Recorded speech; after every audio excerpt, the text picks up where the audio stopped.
the Paperclip Revelation, a story for the Supernova Souls March Full Moon Activation 2025.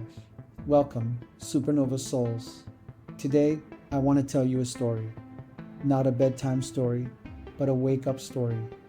A tale that winds through shadow and light, through secrecy and science, and through a past that echoes right into your golden now. Let me take you back to the years right after World War II. The world was broken, bruised, and burning. Empires were dissolving, and a new kind of war had begun. One not fought on battlefields, but in laboratories, behind closed doors, and in the hearts of those who carried ancient knowledge. This wasn't just about weapons or borders. It was about information. It was about frequency. It was about who would get to shape the new reality. This is where our little paperclip comes in. They called it Project Paperclip, a secret United States government program where Nazi scientists and engineers were recruited and tucked away into American research labs. Now, don't get too rigid in your reactions. This isn't about painting heroes and villains. This is about remembering, because these weren't just any scientists. Many of them were pre-scientists in disguise, holders of ancient Atlantean technologies, reincarnated into this modern era. They worked with sound, magnetics, plasma, gravitational fields, harmonic resonance. All the good stuff they tell you doesn't exist until it does. While the world thought it was rebuilding, a select group of souls, many of them unknowing, were being gathered for one reason: to weaponize consciousness. Buried in these scientists' blueprints were fragments of spiritual technologies, things that once aligned entire civilizations with the stars. Unfortunately, some of that sacred geometry got twisted. What was once a healing chamber became a chamber for control. What was once light code mapping turned into surveillance systems and energy-based weapons. Now here's the kicker. This document I'm holding is a 1949 CIA memo that lists dozens of Austrian scientists who were on the radar.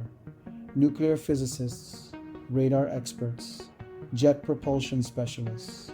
But more than that, they were dreamers. Some knew the misuse, some didn't. Some came here to redeem the past. Others were still caught in the karmic loop. The United States and Soviet Union started playing galactic chess. Not just fighting for territory, but for souls. Each side tried to claim the minds that held the codes. But here's the truth they didn't count on. You can't contain the soul. Earth isn't just a planet. It's a library, a living crystalline record. And Lyra, our cosmic sister, she's part of this story too. Because it turns out the same tech that took down Lyra mirrored back and destroyed the original planet. It was launched from 2 for 1, a catastrophic echo of misused light. Here's where you come in. And here's the real reason I'm telling you this.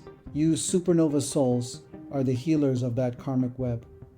You are the ones who said, maybe we can come back one more time and shine a bit of clarity, a bit of laughter, and a whole lot of light on what actually happened. So you remembered, you meditated, you reconnected with the golden egg of your being. You saw the root chakra trauma spiraling up all the way to the crown, and then came the release. The trauma overlay was removed. The weaponry grid was dismantled. The story of destruction was rewritten. Now, I know this is heavy stuff, but take a breath. Inhale, hold it, exhale. You feel that? That's freedom. And you didn't fight for it. You remembered it. You laughed your way into it. You came together with your soul family, not to rise above the world, but to be in the world with love, with reverence, and with a deep cosmic knowing. The time is now. We have arrived. So if someone asks you, what's the latest news about those supernova souls, you can tell them this. We just cleared a multidimensional parasite. We transmuted a shadow weapon grid, and we realigned a planetary trauma field using nothing but our breath, our brilliance, and a dash of fairy dust, because that's just what we do. This has been a transmission of love, remembrance, and sovereignty. Share this story with your tribe. The world is listening.